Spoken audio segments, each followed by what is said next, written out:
Age 5. It was the 70s. I had an afro and a nose ring. All my father's doing. My daddy was this slickster, streetwise intellectual. You know, the one that sounds like a hustler, but he's talking about Marx? His friends were in the movement. We went to sit-ins. All the kids had African names. There were 20 Kwame and Nkrumahs in my nursery school class. Kwame! Everybody turn around. My father would talk to me about great Africans as if they were people who lived around the corner. Come here, baby. See this picture? Joseph Sinkay. The boat was called the Amistad, and he took it over, and they kept the white people alive so they could run the damn boat. Okay, Daddy, then what happened? They got to the point. Joseph said, who is the man in charge of the law? He told him his village, his father, his father's father, and how he was illegally captured against the rules of war. Plus, in the picture, he is fine. I was like, oh, I love Joseph Sinkay. My father had decided that I would go to an all-white, exclusive private elementary school so that I could learn the tools of the enemy. So, I have an afro, a pierced nose, Lord & Taylor dresses, and $85 stride right shoes, because if you're going to be with white people, you got to have on your best clothes. And we had just watched this special on PBS about the Dahomey people in West Africa, and my mother's family had traced my great-great-grandfather back to the Dahomey. So my dad was like, see, now this is why your features are like this, because we Dahomey. So we just learned about the Dahomey, and we had show and tell. This is kindergarten. And this kid named Gunther got up. Gunther had recently come to Miami from Austria, and he had lederhosen and platinum blonde hair, and he talked about his family making strudel. And I was like, I'm from someplace else too. I would like to share. And I stood up and I said, I am from Africa. I grew up in a small village. It was originally bigger, but now it is smaller because of slavery. And Mrs. Green was like, where in Africa, April? We're Dahomey from Benin. That is in West Africa, near Togo. It's near the coast. And Mrs. Green was like, so, what do they eat?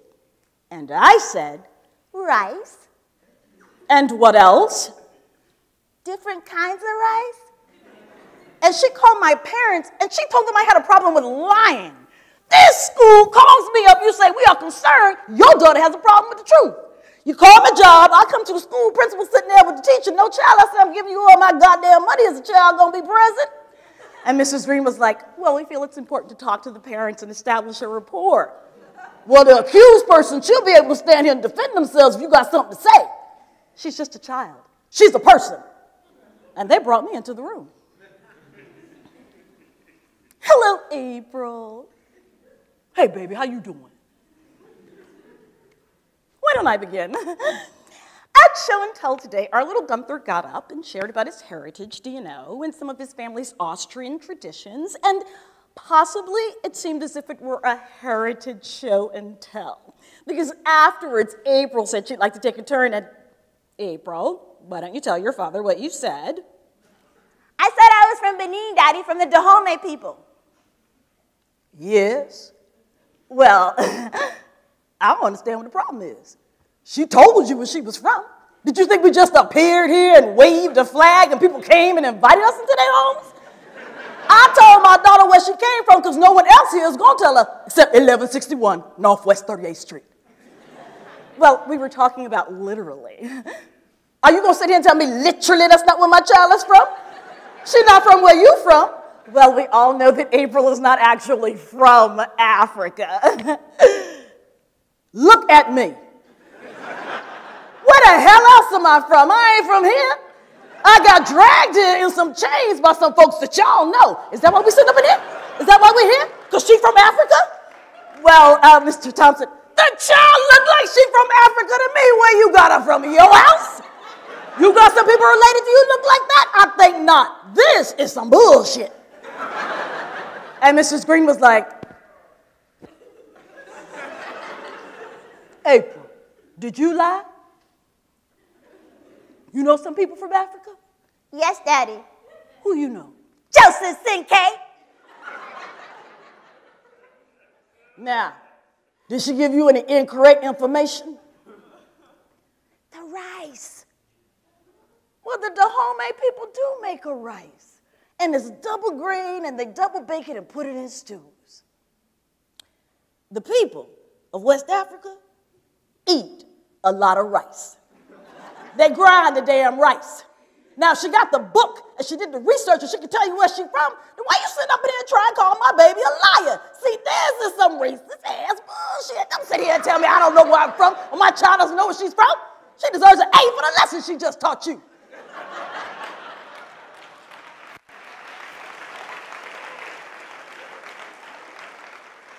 Thanks, Daddy. My parents were amazing hippies. And they were teaching me, by connecting my story of being this only little black kid in a totally white school to the bravery of an African teenager named Joseph Sinkay. If he could make America live up to the promise, well, I certainly can. I learned that day that Mrs. Green's story about who I was didn't trump my story. In her story, I was a liar and a loser. In my story, I was a historian and a descendant of the Dahomey nation of Benin. My story is the truth. See, that's the power of being the author of your own story.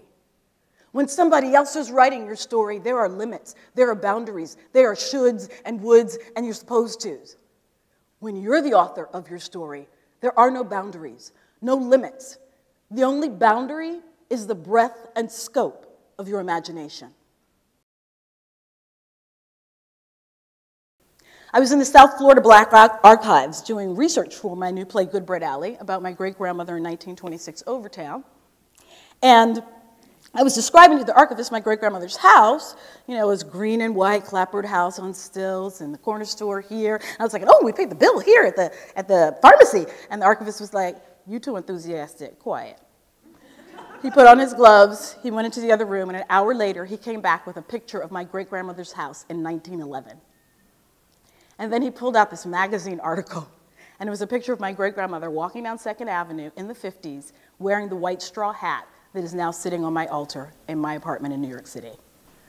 You could have knocked me down with a feather. I started crying, and the archivist was like, child, calm, calm.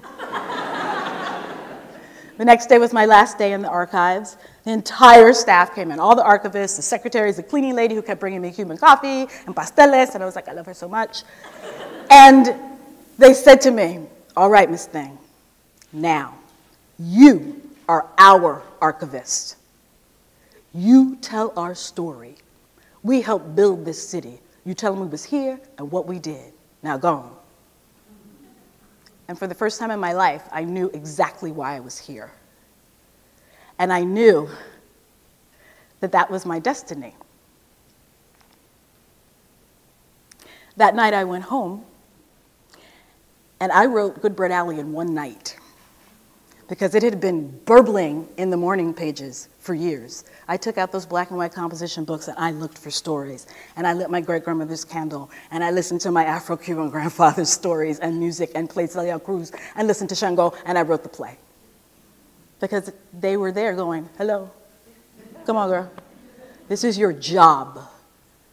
And I knew that in the moment that I was doing it, it felt good because I was doing what I love. And I learned that from writing the morning pages, making the lists, and asking the questions. Because 500 years from now, when they open the time capsule and they ask, who were those brown Americans at the end of the 20th century? They can't open it and find bling bling, black women with Botox, bleached skin, and blonde weaves. That cannot be the final story on a people who taught America the meaning of civil rights.